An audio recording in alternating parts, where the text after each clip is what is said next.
حضور صلی اللہ علیہ وسلم کے پاس ایک مہمان آ گئے رات کے وقت میں۔ جب وہ آئے تو حضور نے پوچھا کھانا کھانا ہے؟ تم نے کہا کھانا ہے۔ جھوٹ اور بھوک کو جمع کرنا منع ہے؟ کہا جی کھانا ہے۔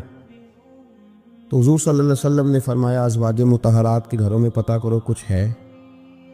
حضرت ام سلمہ کے گھر میں پتہ کیا تو کہا یا رسول اللہ 4 دن سے روٹی نہیں پکی۔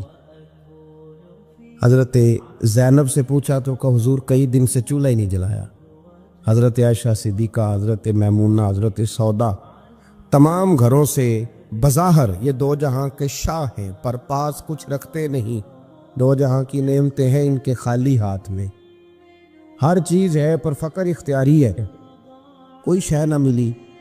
نبی پاک صلی اللہ علیہ وسلم نے مسجد میں اعلان کیا، فرمایا کون ہے جو میرے مہمان کو روٹی کھلائے؟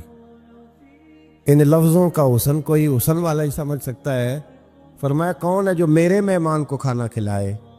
تو ایک صحابی لے گئے اور اٹھے، وہ صحابی جو صحابہ میں غریب تھے، ایک انصاری جو غریب آدمی تھے۔ بہت زیادہ امیر آدمی اللہ کی راہ میں خرچ نہیں کر پاتا، اس کے لیے مشکل ہو جاتا ہے۔ اس کے لیے بہت امیر آدمی جو ہوتا ہے نا، وہ جتنا زیادہ امیر ہوتا ہے نا اتنی دیوار اس کے گرد کھڑی ہو جاتی ہے پیسوں کی، مشکل ہو جاتا ہے اس کے لیے۔ غریب آدمی کھڑے ہوئے، اگرچہ میرے محبوب کے غلاموں میں جو بڑے امیر تھے وہ بھی خرچ کرنے میں بڑے آگے تھے، حضرت عثمان غنی رضی اللہ تعالیٰ عنہ، حضرت عبد الرحمن ابن عوف، حضرت ابو بکر صدیق رضی اللہ۔ لیکن یہ غریب آدمی کا حضور میں لے جاؤں گا، میں لے کے جاؤں، اور یہ بخاری مسلم ہے۔ حضور نے فرمایا لے جاؤ۔ وہ اب صحابی گھر لے گئے اور بیوی سے مشورہ کیا، بات پہ غور کرنا، ہر چیز کی بھوک دیکھی جا سکتی ہے، بچوں کی نہیں دیکھی جا سکتی۔ وہ انصاری حضور کے مہمان کو گھر لے گئے، جا کے بیوی سے مشورہ کیا، کہا بھلی مانس گھر میں کچھ ہے؟ تو اس نے کہا تھوڑا سا بچوں کے لیے کھانا رکھا ہے، بچوں کے لیے۔ بچے تو بزدل کر دیتے ہیں، بچے تو آدمی کو بزدل کر دیتے ہیں، بچے تو مار دیتے ہیں، کلیجہ پھٹ جاتا ہے بچہ بھوکا ہو تو، نیند نہیں آتی۔ اب صحابی اپنی بیوی سے کیا کہتے ہیں؟ کہتے ہیں بچوں کو بہلا کے سلا دے، اور رسول اللہ کے لیے نہیں، رسول اللہ کے مہمان کے لیے، بھائی نبی پاک کے لیے نہیں، حضور کے تجھ سے در در سے سگ اور سگ سے ہے مجھ کو نسبت، میری گردن میں بھی ہے دور کا پٹکا تیرا، تجھ سے در در سے سگ سگ سے ہے مجھ کو نسبت۔ لمبی بات ہے کہ بچوں کو سلا دو۔ بی بی نے بچوں کو سلا دیا تو میاں بیوی کا مشورہ ہوا کہ مہمان کے ساتھ بیٹھ کے روٹی کھانا بھی سنت ہے۔ تو اب مہمان کے ساتھ بیٹھ کے کھانا بھی ہے تو کھانا ہے 1-2 آدمی کا۔ اب خاوند اپنی بیوی کو تیار کرتا ہے کہ میں بھی کھانے پہ بیٹھ جاؤں گا، تو بھی بیٹھ جانا، اور جب مہمان کھانے میں ہاتھ ڈال لے تو اٹھنا، کہنا او ہو دیا تو صحیح کیا ہی نہیں، ابھی بجھ جائے گا، اور جا کے دیا بجھا دینا۔ ہم ہاتھ ہلاتے رہیں گے، مہمان روٹی کھاتا رہے گا۔ اور یار اس درد کو، اس کیف کو سمجھو، گھر میں بچے بھی بھوکے، بچوں کی ماں بھی بھوکی، بچوں کا باپ بھی بھوکا، دسترخوان پہ روٹی لگ گئی، روٹیاں چون ڈالیں، بی بی اٹھی کہنے لگی او ہو چراغ تو صحیح کیا ہی نہیں، یہ تو بجھ جائے گا۔ حوصلے مند بی بی جس نے بچے بھوکے سلا دیے، وہ بھوکے سوئے ہوئے بچوں کی بھوکی اماں اٹھی اور اپنے خاوند کی تابع داری میں اٹھی، میں گڈی تے ہتھ ڈور سجن دے، وہ جنج رکھے اونج رہنا ہے، اٹھی اور اس نے نہ دیا ٹھیک کرنے کے بہانے بجھا دیا۔ مہمان روٹی کھاتا رہا اور رسول اللہ کے نوکر قربانی دیتے رہے۔ وہ روٹی کھا کے سیر ہو کے بستر بچھایا تو سو گیا۔ یہ میاں بیوی ساری رات بچوں کی طرف دیکھتے رہے اور غور کرتے رہے اور راضی رہے کہ ہم نے حضور کا فریضہ نبھایا ہے۔ قربان جاؤں محبوب پہ، بے خبر ہو جو غلاموں سے وہ آقا کیا ہے۔ وہ صحابہ وہ اگر قربانیاں دیتے تھے تو جو اعزاز ملتا تھا وہ بھی بڑا شان والا ہے۔ صحابی کہتے ہیں میں فجر کی نماز پڑھنے مسجد آیا، پہلا قدم رکھا تو میرے کریم بولے، حضور نے فرمایا رات جو تو نے اور تیری بیوی نے عمل کیا ہے خدا کو بھی بڑا پسند آیا ہے، محمد مصطفیٰ کو بھی بڑا پسند ہے۔